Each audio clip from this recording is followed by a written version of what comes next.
warahmatullahi wabarakatuh. Halo teman-teman semuanya, kami dari kelompok 8 dengan materi yang terakhir yaitu pengajaran bahasa. Nah, kata pepatah, tak kenal maka tak sayang. Maka daripada itu, izinkan saya memperkenalkan anggota dari kelompok 8. Yang pertama ada saya sendiri, Ivana Magdalena dengan NIM K1221037. Yang kedua ada teman saya, Musyafa Izul Haq dengan NIM K1221049. Dan yang ketiga ada Natania Ermariska Okcea dengan NIM K1221051. Dan yang terakhir ada Ruri Arining Kinanti dengan NIM K1221069. Nah, sebelum masuk ke materi yang pertama nih, saya akan bacakan dulu poin-poin dari materi pengajaran bahasa. Poin yang pertama yaitu pengajaran tradisional, poin yang kedua yaitu keadaan pengajaran bahasa di Indonesia, poin yang ketiga tata bahasa dan pengajarannya, poin yang keempat pengajaran bahasa asing, dan poin yang kelima analisis dan pengajaran bahasa asing. Masuk ke materi yang pertama yaitu pengajaran bahasa tradisional. Pengajaran bahasa tidak terlepas dari ilmu bahasa pada umumnya. Sejarah pengajaran bahasa secara tradisional terbagi menjadi dua, yaitu yang pertama, sejarah bahasa Sanskerta dari India. Berawal dari kaum Brahmana di India beberapa abad sebelum Masehi.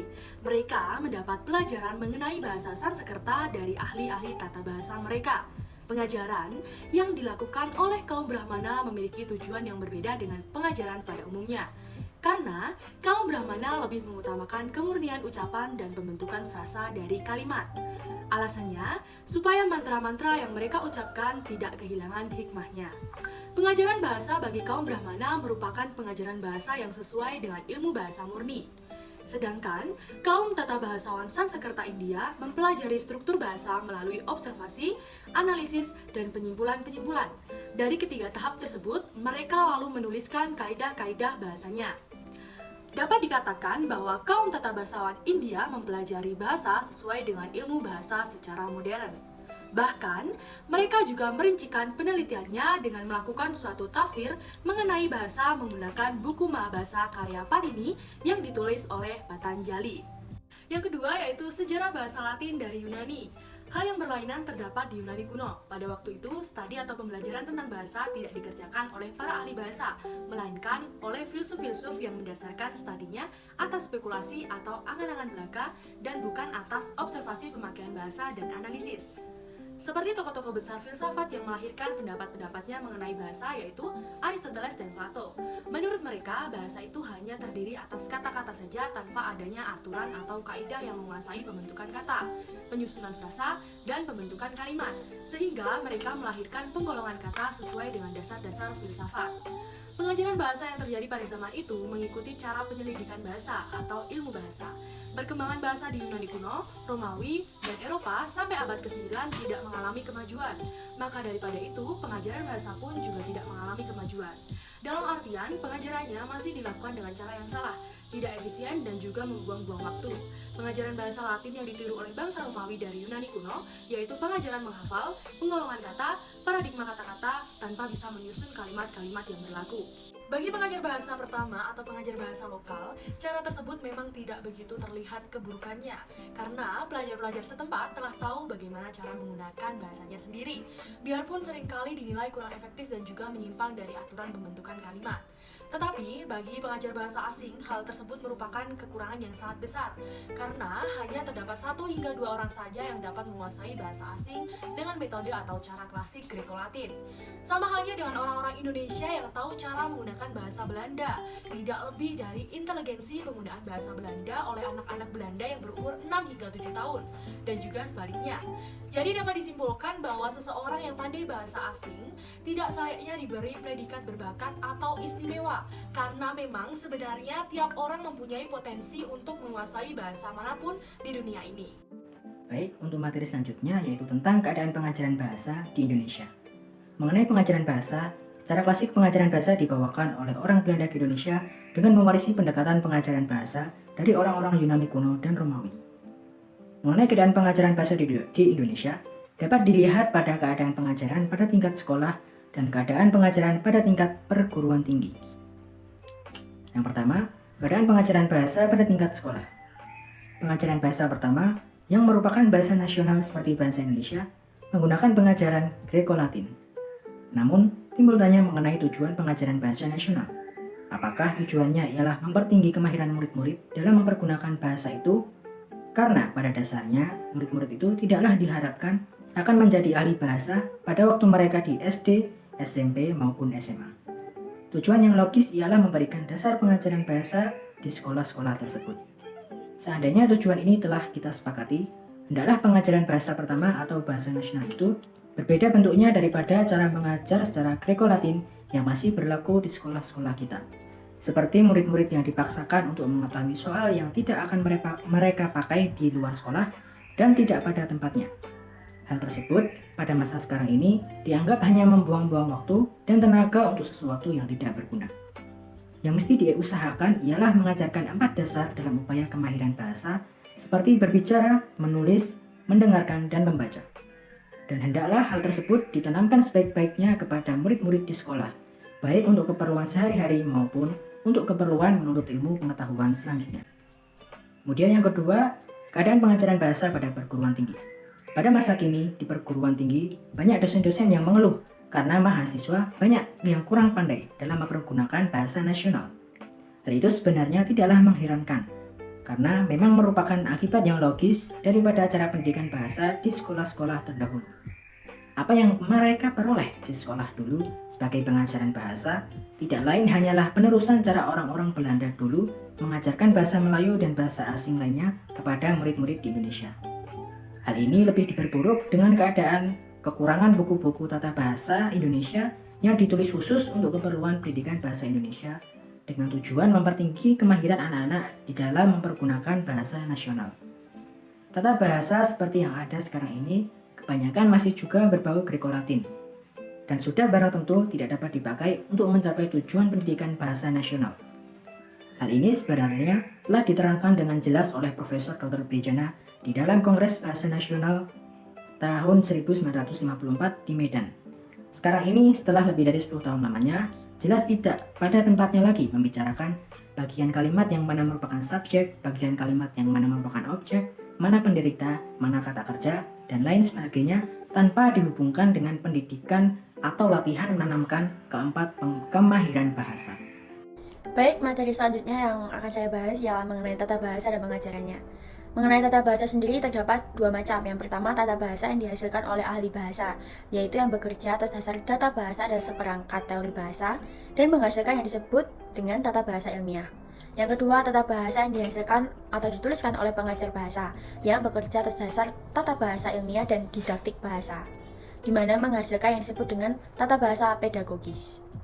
Jadi, sebelum adanya tata bahasa ilmiah, penulisan tata bahasa pedagogis sebenarnya akan tidak sempurna dan akan terdapat banyak lubang-lubangnya.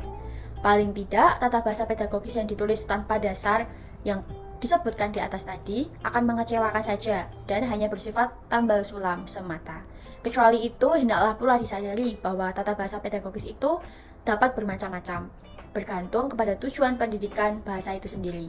Dan apabila tujuan pendidikan bahasa itu ialah apa yang telah disetujui di atas, sebenarnya tidak perlu benar penulisan tata bahasa pedagogis secara formal. Tata bahasa itu mestinya hanya bersifat penyadaran struktur bahasa yang telah diketahui si murid saja, dan mestilah merupakan sebagai bagian yang terlepas dari pelajaran bahasa umumnya. Hendaklah kita tahu benar apa arti dari mengetahui tata bahasa. Apa maksud dari mengetahui tata bahasa? Artinya tidak lain ialah kepandaian membuat kalimat-kalimat yang gramatikal, baik secara lisan maupun tertulis. Kepandaian merupakan suatu kebiasaan kreatif yang berarti bahwa murid hendaklah pandai membangkitkan kalimat baru dengan unsur-unsur yang telah diketahuinya. Hal tersebut menunjukkan kemampuan murid dalam penggunaan bahasa. Melatih dan mengajarkan anak-anak tentang bahasa nasional merupakan bekal bagi mereka baik dalam kehidupan di masyarakat maupun di perguruan tinggi. Di perguruan tinggi, pendidikan bahasa nasional, khususnya bagi mahasiswa jurusan Bahasa dan Sastra Indonesia, pastilah berbeda dengan mahasiswa jurusan lain. Mahasiswa dilatih untuk menganalisis bahasa dengan fonologi, morfologi, sintaksis, dan semantik. Di perguruan tinggi, mahasiswa dilatih untuk mengetahui tentang apa itu bahasa nasional. Pembelajaran semacam ini akan berhasil jika mengetahui dasar-dasarnya, yaitu pembelajaran tentang linguistik. Pembelajaran ini akan memiliki banyak kegunaan karena setelah mahasiswa memahami linguistik dan tata bahasa ilmiah, mereka dapat melakukan pengecekan dengan mengadakan penyelidikan pemakaian bahasa nasional. Dengan demikian, terdapat kegunaan timbal balik, yaitu bagi mahasiswa, mereka dapat memperoleh pengalaman menganalisis dan daya kritik tentang tata bahasa ilmiah. Saya akan menjelaskan tentang pengajaran bahasa asing. Dongeng bahwa orang yang dapat menguasai bahasa asing itu adalah orang istimewa masih berlaku juga sampai sekarang di dalam masyarakat kita yang merdeka ini. Yang bertanggung jawab atas cara berpikir semacam itu ialah pendidikan kolonial, karena pandangan itu kita warisi dari zaman penjajahan. Pada waktu itu, orang-orang yang pandai berbahasa Belanda mendapatkan kedudukan sosial yang lebih tinggi dari orang-orang yang tidak menguasai bahasa asing itu. Sampai sekarang, terlebih kaum wanita Indonesia yang tahu berbahasa Belanda suka sekali ngecipris di dalam bahasa itu, supaya ia disangka sebagai orang yang istimewa, orang yang luar biasa, orang yang menutupi kekurangannya yang sedemikian mencoloknya. Pemakaian kata-kata Belanda seperti natuurlijk, jewetoh, even, immers, dan lain-lain di antara kalimat Indonesia sedemikian menularnya sehingga orang-orang yang tidak tahu bahasa tersebut juga ikut-ikutan mengucapkan kata-kata itu yang akibatnya juga sama mengerikannya. Hal yang sebenarnya tentang penguasaan bahasa asing bukanlah soal istimewa, soal luar biasa, dan sebagainya, melainkan hanya soal kebiasaan saja, seperti penguasaan bahasa pertama. Siapa saja apabila diberikan waktu dan kesempatan bisa menguasai bahasa apa saja. Hal itu karena bahasa bukan merupakan sebuah keturunan atau pembawaan, melainkan sesuatu yang diperoleh dari kebiasaan lingkungan kehidupan. Semua anak yang wajar di dunia ini mempunyai persamaan apa yang disebut alat-alat ucap, yaitu paru-paru, selaput suara, tenggorokan, mulut, rongga hidung, lidah, laring, faring, gigi, dan lain-lainnya. Jadi, upamanya anak-anak Perancis itu rongga hidungnya tidaklah lebih besar daripada rongga hidung anak-anak Jerman pada umumnya, dan demikian pula anak-anak Jerman tidaklah mempunyai tekak yang lebih besar atau lebih kuat daripada anak-anak Inggris atau anak-anak lain di dunia ini. Adapun kemudian orang-orang Perancis itu pandai mengucapkan bunyi-bunyi sengau yang terdapat di dalam bahasa Perancis bukanlah karena keistimewaan, melainkan disebabkan oleh kebiasaan yang telah diperoleh saja. Demikian pula dengan kebiasaan yang telah diperoleh oleh anak-anak Jerman atau anak-anak lain di dunia ini. Tidaklah merupakan hal-hal yang istimewa. Hal ini berlaku pula dengan penguasaan tata bahasa dan perbendaharaan kata-katanya. Dapatlah disimpulkan bahwa pada umur 1 tahun atau 2, semua anak di dunia ini mempunyai potensi yang sama untuk menguasai salah satu dari 3.000 bahasa di dunia ini yang perlu baginya untuk kebutuhan komunikasinya di dalam masyarakat tempat hidupnya. Dan hal semacam itu dipunyai oleh siapa saja untuk memperoleh kebiasaan pemakaian bahasa yang lain. Jika kesempatan dan waktunya tersedia baginya seperti seolah anak-anak yang telah menguasai bahasa itu. Jadi jelaslah, tidak ada suatu keistimewaan apa-apa pada orang-orang yang menguasai bahasa kedua atau ketiga itu. Yang istimewa, bila hal ini merupakan keistimewaan juga, hanya kesempatan dan waktunya yang tersedia baginya itu saja, lain tidak. Dan kesempatan dan waktu itu dapat diusahakan oleh siapa saja yang mau belajar bahasa yang kedua atau ketiga, jika ia benar-benar mempunyai kemampuan untuk itu. Kemudian untuk materi selanjutnya yaitu mengenai analisis dan pengajaran bahasa asing. Penguasaan bahasa lebih dari satu yang disebut bilingualisme untuk penguasaan 2 bahasa dan multilingualisme untuk lebih dari 2 bahasa. Keduanya mempunyai sifat-sifat yang khas. Telah diadakan penyelidikan tentang ketwibahasaan atau kemultibahasaan itu, dan hasilnya menunjukkan sifat-sifat seperti berikut, yaitu ada kecenderungan bahwa unsur-unsur bahasa yang satu pindah ke bahasa yang lain. Hal ini disebut transfer atau pemindahan, yang merupakan gangguan interference dan bisa meliputi semua aspek bahasa, yaitu dari ucapan, pembentukan, morfosintaksis, semantik, dan juga kultur. Sebuah contoh, seorang Belanda yang menguasai bahasa Inggris di samping menggunakan bahasa Belandanya mungkin mengatakan, I have been there yesterday. Kalimat ini tidak gramatikal, maka diberi tanda bintang di depannya, karena tidak dipakai oleh pembicara-pembicara asli bahasa Inggris. Orang Inggris atau pembicara asli dalam bahasa Inggris akan mengatakan, I was there yesterday di dalam situasi yang sama. Contoh di atas itu adalah pemindahan-pemindahan sintaksis. Transfer di dalam bidang vokabulari dapat juga terjadi di dalam bahasa Inggris dan dipakai beberapa kata atau ungkapan untuk banyak, yaitu many, much, dan a lot of, serta lain-lainnya. Di dalam bahasa Indonesia, hayalan kata begitu banyak, sehingga orang Indonesia yang menguasai bahasa Inggris mungkin dapat mengadakan transfer bahasa seperti contoh I like many cream in my coffee, yang mestinya like much cream in my coffee, atau lebih biasa dikatakan I like a lot of cream in my coffee. Kemudian mengenai pemindahan bahasa semantik bisa terjadi apabila untuk kata hubungan diberikan kata English connection. Seperti contoh di dalam kalimat the teacher has a good connection with his parent. Untuk kalimat guru itu mempunyai hubungan baik dengan orang tuanya, yang semestinya dalam bahasa Inggris asli diucapkan dengan his teacher and his parent are good friend. Untuk itu, jelas kiranya betapa besar peranan transfer bahasa di dalam penguasaan bahasa keduanya. Transfer yang merupakan rintangan itu berupa keseluruhan perbedaan antara kedua bahasa itu. Kemudian timbul tanya, bagaimana guru dapat mengetahui transfer itu sebelumnya, sehingga dengan demikian ia dapat mengetahui persoalan-persoalan belajar murid-muridnya. Nah, jawaban atas pertanyaan ini ialah bahwa hendaknya diadakan analisis paralel terlebih dahulu tentang kedua bahasa itu. Kemudian diadakan perbandingan antara hasil analisis itu dan diperolehlah pengetahuan tentang persamaan-persamaan dan perbedaan-perbedaan antara bahasa ibu si murid dan bahasa yang akan diajarkan itu. Perbedaan-perbedaan inilah merupakan soal belajar bagi murid-murid itu kelak. Dan segala hal mengenai pengajaran bahasa kedua itu didasarkan kepada hasil perbandingan itu. Kegunaan hasil perbandingan itu banyak juga. Pertama, untuk mengadakan persiapan pelajaran yang berguna bagi guru supaya bisa mengatur apa-apa yang harus diberikan terlebih dahulu. Yaitu umpamanya hal-hal yang merupakan persamaan yang akan cepat dikuasai oleh murid. Sedangkan perbedaan-perbedaan akan dipakai sebagai latihan-latihan yang lebih banyak memakan waktu untuk ditanamkan benar-benar supaya dapat mengurangi kemungkinan pemindahan itu. Unsur-unsur fonologi, morfosintaksis, dan vokabulari mana yang harus diberikan terlebih dahulu. Latihan-latihan ucapan, pembentukan frasa dan kalimat, serta penambahan kata-kata yang mana yang harus ditekankan, itu semuanya mempunyai dasar pada hasil perbandingan struktur luar dan dalam dari kedua bahasa itu. Apabila seorang guru bahasa kedua telah memiliki hasil perbandingan analisis kedua bahasa itu dan menghadapi sebuah buku pelajaran, ia dengan segera dapat bisa menilai buku itu yang mempergunakan ukuran yang telah dimilikinya itu. Bagian-bagian yang tidak sesuai dengan penilaian hasil perbandingan kedua bahasa itu hendaknya diabaikan saja, sedangkan guru itu sendiri dapat pula menggantinya dengan yang baru yang sesuai dengan hasil perbandingan. Demikian hasil perbandingan itu dapat dipakai untuk menilai buku-buku yang ada, mengurangi hal-hal yang tidak perlu dan menambah hal-hal yang dibutuhkan. Atau jika terdapat bahwa buku itu tidak dapat dipakai sama sekali, mengesampingkannya saja dan tidak usah dipakai. Jika diperlukan penulisan buku yang baru sama sekali, dasar-dasar telah diberikan oleh hasil perbandingan itu. Dari perbandingan kultur kedua bahasa itu dapat diketahui umpamanya pemakaian kata-kata, sehingga dengan begitu telah tersedia data kata-kata yang mana mempunyai frekuensi tertinggi, sedang, rendah, dan yang paling rendah.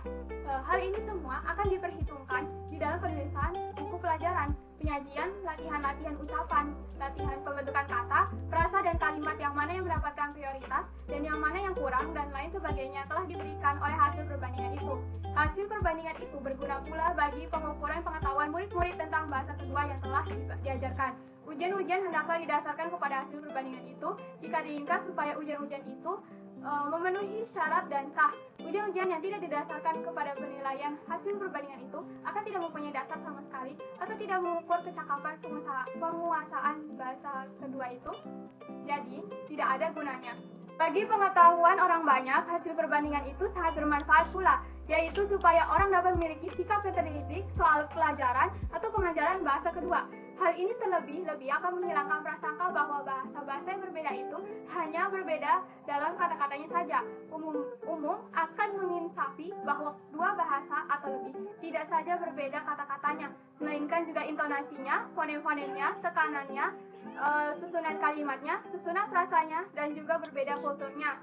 Pengetahuan tentang perbedaan-perbedaan ini akan memperbesar toleransi dalam pergaulan antar suku, antar bangsa, sebab apabila seseorang mengetahui perbedaan sesuatu pada gaibnya, ia akan dapat pula mengerti seperti mengapa orang itu bertingkah laku yang berlainan dari dirinya.